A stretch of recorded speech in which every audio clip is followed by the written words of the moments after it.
I had these images in my mind. So it's like me living in a certain area, and I put one fence here, on one fence over there, another fence, and I put fence after fence after fence, barricades, and a fence of myself, of the other world.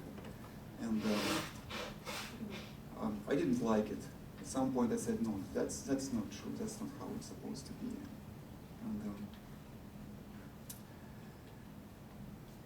And I thought, I should take a break. I should read some books, I should look for something else and see what God wants me to do. And I kept reading,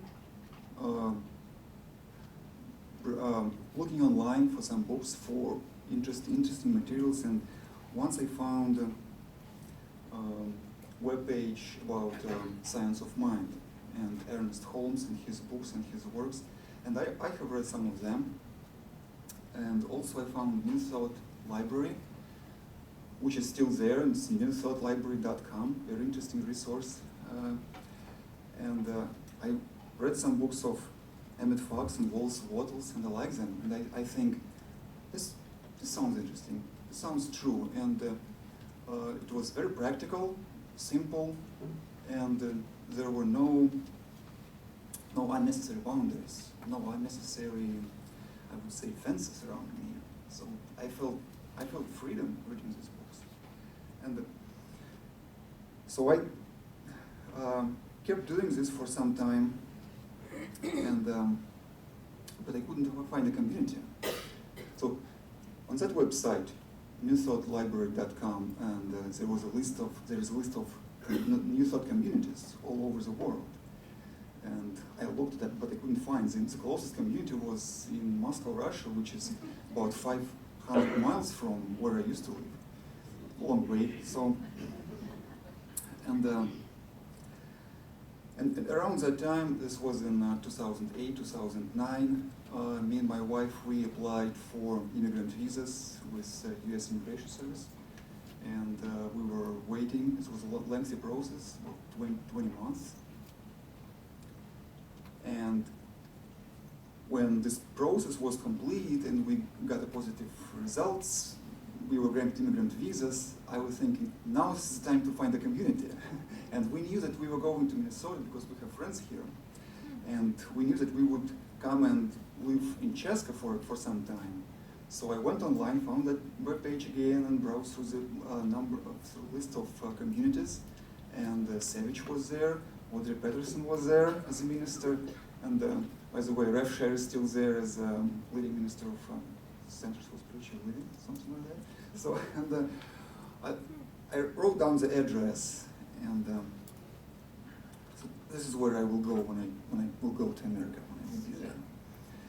And my wife and my parents, they knew that I quit attending Baptist church for a few years, so they said, where you will go in America? What church you will? I said, I know, I have an address.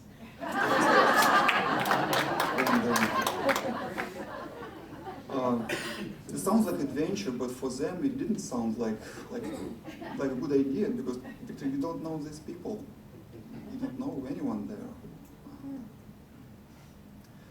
But I was confident that everything will be fine. And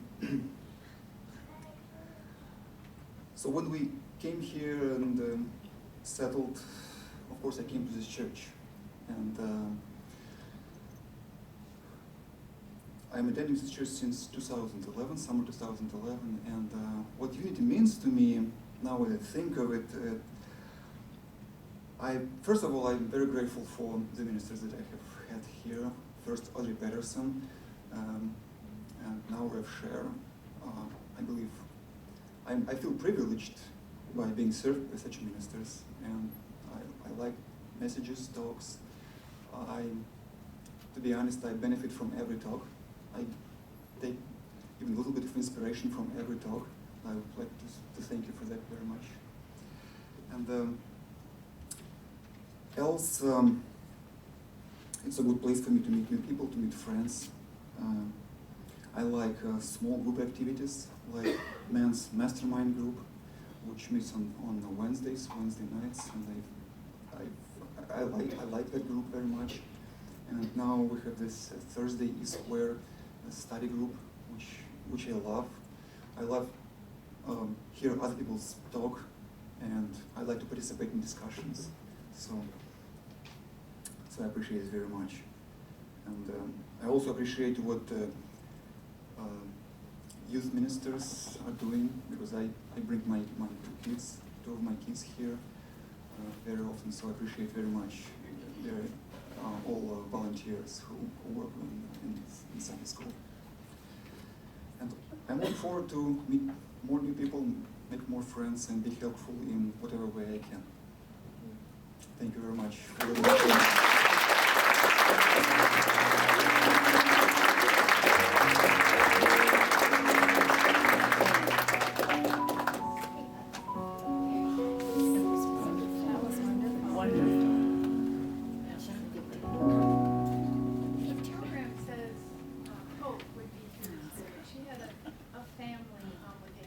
Needed, and so we were just very grateful that Sharon was willing to step in and take her place.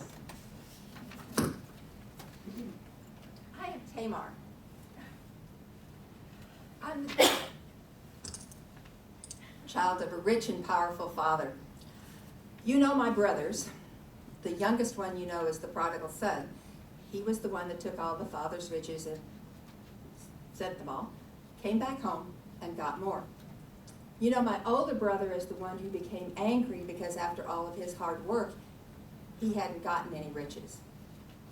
But the Bible doesn't tell you about women, so I am the fortunate one. I am the one that realized that everything that my father had was mine. It was my father's good pleasure to give me his kingdom. Sometime in the middle 90s, I began coming to a storefront, office front class in the evening. Later on, I attended church services in an office space further down on Highway 13. Jimmy's nodding over here. A few of you were here when I got here. It was a different kind of place. Not because it was in an office, but because of what it taught. I came to call the message that I got advanced Christianity. I didn't know it was New Thought. Since then, I've attended classes here at Unity Village. I've done retreats, prosperity classes, meditations, and through all the study, I created Tamar to be my mentor. Because for me, she had the answers. I realized that it came down to this. God is present for us to use through our thoughts. Sound familiar?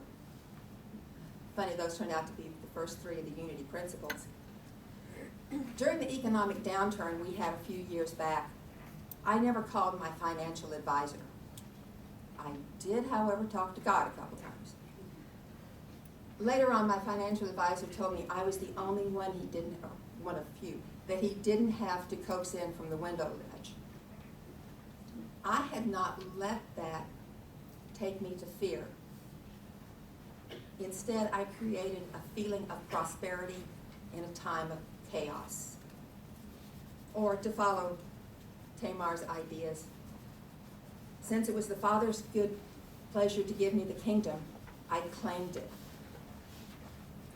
The heart of unity is 5 principles. Rev Sher's been telling us about those. But the heart of unity of the valley is you. You're the one that does the music, the sound, the offering. You're the prayer chaplains. You're the classroom teachers. For me, being with you, your smiles, your hugs, are as important as the message. We are now in a time of transition. We're not a minister. Audrey was a dear, but we found that we're still here. We're not a building, because I've been in 4 places labeled Unity of the Valley. We are in a time of change, and change can be difficult. But I look forward to working with you to get us to our highest and greatest good. Namaste.